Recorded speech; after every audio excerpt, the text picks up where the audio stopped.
Assalamualaikum warahmatullahi wabarakatuh. Selamat siang teman-teman. Kami dari kelompok 2 ingin mempresentasikan hasil kerja kelompok kami yang berjudul Bahan Kimia dari Sesam sebagai Makanan Khas Lampung. Dengan nama kelompok Dinda Dwi Cahya dengan NPM 2213023039, Nadia Mia Ananda dengan NPM 2213023049, dengan saya sendiri Ranidia Pratiwi dengan NPM 2213023056, Widiari Nabila dengan NPM 2213023101, Zida Sufi Moharomi dengan NPM 2213023096. Baik, langsung saja ke materi. Yang pertama disampaikan oleh saya sendiri tentang pengertian sesam. Sesam biasanya dinikmati dalam keseharian masyarakat Lampung ataupun pada saat acara besar. Untuk menambah nikmatnya menyantap makanan sekaligus menjadi pelengkap dalam acara berkumpul bersama keluarga dan sanak saudara. Karena populernya, sesam di kalangan masyarakat adat menjadi kata sesam. Ini sebagai suatu peribahasa, yaitu sesam yaha nangwi. Ikan yang diawetkan ingin sekali berenang, yang bermakna orang kecil berkeinginan menjadi orang besar. Materi selanjutnya akan dibacakan oleh Widiari.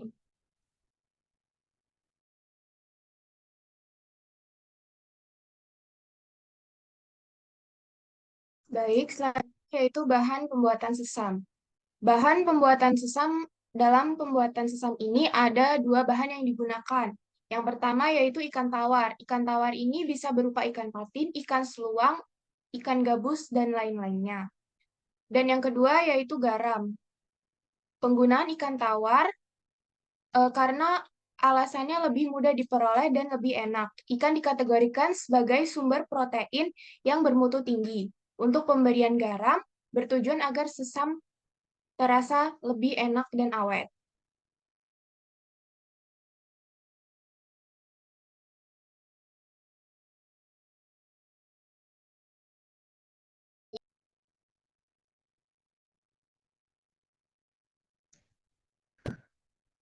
Baik, selanjutnya yaitu proses pembuatan sesam. Proses pembuatan sesam dimulai dengan pencucian dan penyortiran ikan air tawar yang akan digunakan. Proses pencucian dan penyortiran bertujuan untuk memisahkan kotoran seperti insang, sisik, isi perut, dan kotoran lainnya. Setelah itu dilakukan pencucian dan penyortiran. Langkah selanjutnya, penirisan dilakukan kurang lebih 15 menit. Kemudian ditambahkan garam sebanyak kurang lebih 10% dari berat ikan, kemudian diratakan di seluruh tubuh ikan air tawar yang akan digunakan. Kemudian, ikan yang sudah siap dimasukkan ke dalam toples dan ditutup rapat. Langkah terakhir yaitu difermentasi selama kurang lebih 5-10 hari.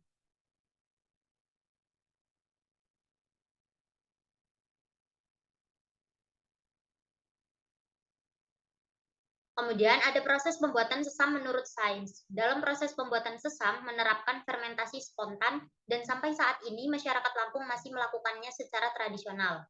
Dengan bahan baku ikan air tawar dan ditambah dengan garam, sedangkan nasi ditambahkan sebagai sumber karbohidrat sehingga terjadi anaerobik. Dalam kondisi ini, pertumbuhan mikroorganisme yang berperan selama proses fermentasi, sehingga mikroorganisme pada sesam yang beraneka ragam dapat sesuai dengan perubahan lingkungan.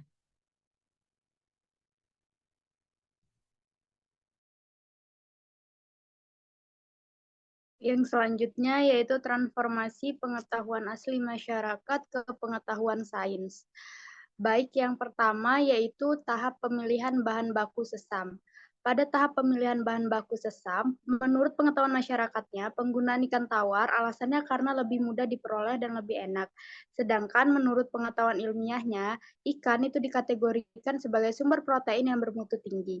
Protein pada ikan itu mempunyai komposisi dengan jumlah asam amino esensial yang lengkap. Perihal ini diakibatkan daging ikan memiliki serat yang lebih pendek daripada serat protein sapi ataupun daging ayam. Ikan pula mempunyai isi asam lemak omega 3 dengan keunggulan spesial dibandingkan pangan hewani lainnya.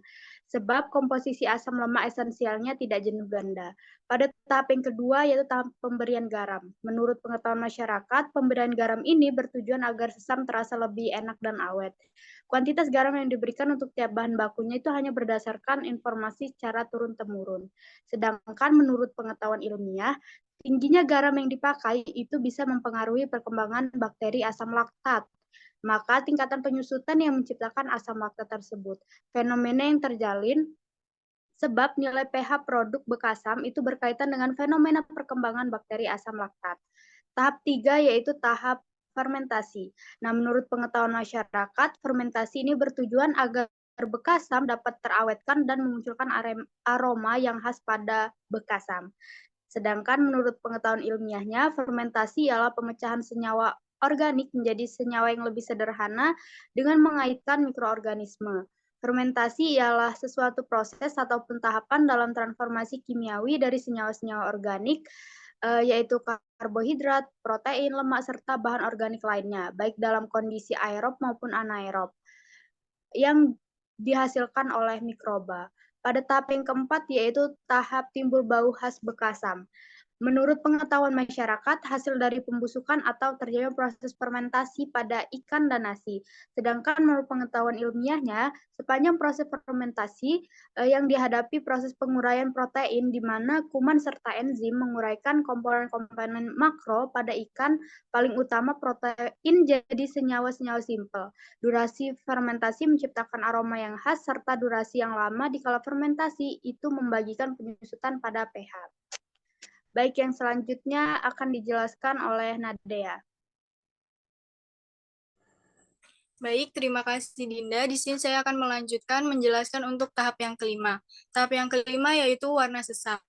Menurut pengetahuan masyarakat, warna kecoklatan dari padi atau beras yang disangrai. Sedangkan menurut pengetahuan ilmiah, sesam mempunyai ciri rupa yang menarik, yaitu bersih serta warnanya gelap.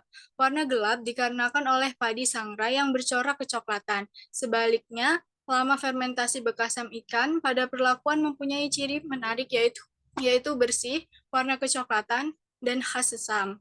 Lalu tahap yang keenam yaitu lama fermentasi. Menurut pengetahuan masyarakat, semakin lama durasi proses fermentasi, maka kualitas sesam akan semakin baik dan tidak mudah berubah bentuk. Sedangkan menurut pengetahuan ilmiah, lama peragian yang lama hendak mempengaruhi angka pH, serta kuman asam laknat dari tiap perlakuan. Susunan dari cara perkembangan mikroba dalam peragian tidak senantiasa serupa, terkait pada tipe mikroba yang tercantum dari materi mentah, persyaratan nutrisi, serta sensitifikasi ada pH yang kecil. Lalu tahap yang terakhir yaitu rasa sesam yang enak. Menurut pengetahuan masyarakat, rasa sesam enak karena adanya garam dan ikan. Namun, menurut pengetahuan ilmiah, sesam menciptakan rasa khas yakni asam serta asin. Sepanjang cara peragian, asam amino akan mengalami kenaikan dan terdapatnya jalan keluar protein, yang mana isi asam amino yang besar hendak mempengaruhi cita rasa dari sesam tersebut. Lalu saya akan menjelaskan materi selanjutnya yaitu nutrisi pada sesam. Setelah proses fermentasi, kandungan nutrisi pada sesam dapat mengalami perubahan tergantung pada jenis produk yang dihasilkan dan metode fermentasi yang digunakan. Secara umum, proses fermentasi dapat meningkatkan kandungan asam amino dan asam lemak esensial pada sesam.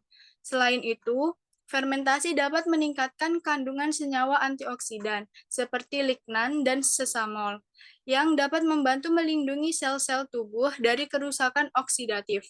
Namun, perubahan kandungan nutrisi pada sesam setelah proses fermentasi juga dapat dipengaruhi oleh faktor lain, seperti lama fermentasi, suhu, dan jenis bakteri atau ragi yang digunakan. Oleh karena itu, kandungan nutrisi pada sesam setelah proses fermentasi dapat bervariasi dan tergantung pada produk tertentu yang dihasilkan. Baik, terima kasih. Kembali ke moderator.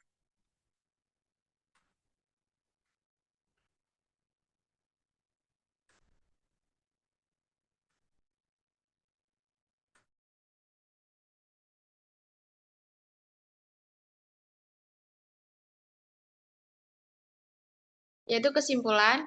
Kesimpulannya adalah makanan tradisional khas Lampung yang biasanya menjadi lauk makanan masyarakat Lampung berupa ikan yang diawetkan atau difermentasi menggunakan garam.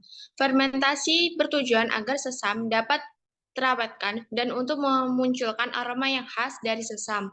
Adapun sesam yang sudah jadi mempunyai ciri rupa yang menarik, bersih, serta warna gelap. Warna gelap dikarenakan oleh padi sangrai yang bercorak kecoklatan. Sebaliknya, lama fermentasi sesam ikan pada perlakuan mempunyai ciri menarik, bersih, dan warna kecoklatan. Sesam menciptakan rasa khas yakni asam, enak, serta asin. Sepanjang cara peragian, asam amino akan mengalami kenaikan dampak terdapat jalan keluar protein, yang mana isi asam amino yang besar hendak mengaruhi cita rasa. Itulah penjelasan atau presentasi dari kelompok 2. Saya ucapkan terima kasih. Kami akhiri. Wassalamualaikum warahmatullahi wabarakatuh. Terima kasih.